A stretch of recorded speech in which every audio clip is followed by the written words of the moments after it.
અને અશ્વત્થામા પોતાના મિત્ર દુર્યોધનને પ્રસન્ન રાખવા માટે પાંડવોની છાવણીમાં સૂતેલા 5 નાના નાના દ્રૌપદીના બાળકોને કાપી નાખે છે.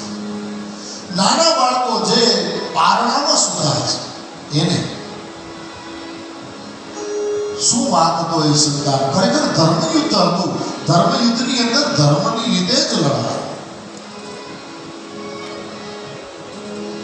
પણ 5 બાળકોને જ્યારે માર્યા, આ તરફથી અશ્વત્થામા તો ભાગી ગયો. બધાને ખબર પડી. દ્રૌપદીએ જે ચિત્ર જોયું, હૈયા ફાટ રુદન કર્યું.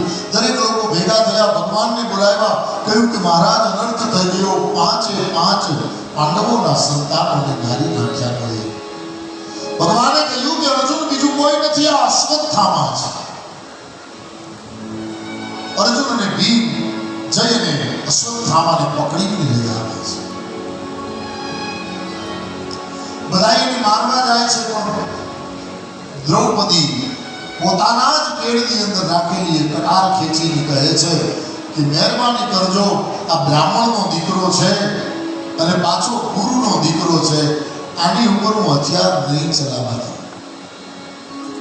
શું ધર્મપરાયણતા પાંડવોની! જેના 5 દીકરાઓ મારી નાખ્યા, એ માં એમ કહે કે બ્રાહ્મણના અને ગુરુના દીકરા ઉપર પ્રહાર હું નહીં કરવા દઉં. ભીમને ક્રોધ ચડ્યો. મહારાજ કે મને આ એક જ વાત નથી ગમતી. ખબર નહીં આ અમારામાં આ કેદી જાશે દયા અને ભાવ અને પ્રેમ ને. મહારાજ મને તો આ કઈ ગમતું નથી. મને છૂટાવો ને હમણાં પૂરું કરો. ભીમનો